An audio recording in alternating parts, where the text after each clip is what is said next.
If you don't know the outcome that's planned for us, orchestrated by this cult, then daily events seem random.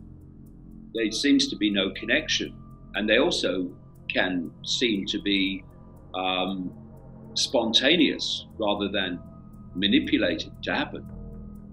Once you know where we're being taken, those random events become very clear every day, stepping stones to that outcome. So what's the outcome? What they want, and this is not being wise after the event, I've been saying this now for the best part of 30 years, they want a global world government, which would not be elected ultimately, would dictate to every community in the world. So, and the fine detail of their lives I'm talking about. So you would have a small cabal of bureaucrats and what they call technocrats, media people, engineers, scientists, medical people, who would decide what everyone in the world is going to do and how life is going to be and what they can and cannot do. And this world government is planned to oversee a world army, which would be there to jump upon any community that didn't want to do what they were told by the world government. That would oversee a world army, a world central bank, which would control all global finance, and oversee a world digital currency. Now, I first wrote in 1992-3 that the plan was for a cashless world of a digital global currency. And that's exactly where we're heading so fast now, as cash flies out of circulation. And the other point was that this world government would oversee a microchip population connected to a global computer system that would not only track everything and everywhere that people went, but would, through that, dictate their thoughts ultimately. Well, first of all, Aldous Huxley wrote about this in Brave New World, came out in 1932. And because you have these two worlds, the world of the population and the world of the cult, they don't have the same timelines and they don't have the same technological knowledge. So just a quick aside, you'll notice that as this technology comes in faster and faster and faster, there's no gap while they're waiting for the next stage of the technology to be produced and discovered and developed. It just rolls out. One thing getting faster and faster. Oh, the news thing. Oh, a new thing. Oh, a new thing. And all that they need technologically to create this technological prison planet is coming out faster and faster. Why? Because it's been there for a long time. In the world of the cult, their technological cutting edge is not the technological cutting edge of the public arena. So therefore they can predict that, just like Orwell predicted so many things that at the time were ridiculous in 1948, like telescreens and stuff, smart TVs. I mean, it was like, that's crazy stuff.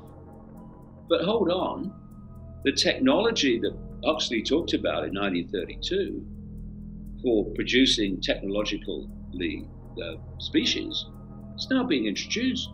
When you awaken from just 5 sense perception, you're entering those expanded levels of awareness where you see the panorama, you see how the dots connect, you see the tapestry, not just the strands. You see that it is a tapestry, that everything is connected, and you start to see it. And this is why they want to keep us in the 5 senses. Another reason is so we only see dots even in the world that we perceive as the political and world of finance and commerce.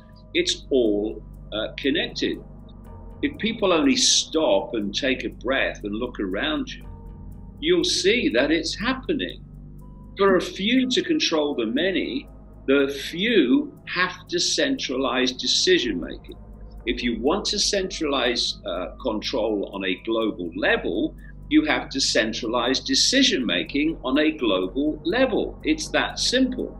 And so you have the World Bank, the International Monetary Fund, the World Trade Organization. They're building these institutions, these global institutions, to dictate from one central point to every community on Earth across the great range of areas of people's lives. And it's being put into place all around us every day, while so many people say, "You're mad, mate, they wouldn't do that." But have a look around, mate, you'll see they are doing that.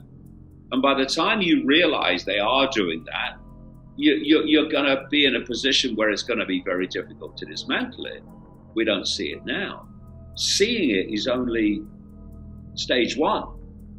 Stage two, that which brings it down, is ceasing to cooperate with it. Because a few can't control billions unless the billions cooperate with it. And so, I've said many times, there's three types of people.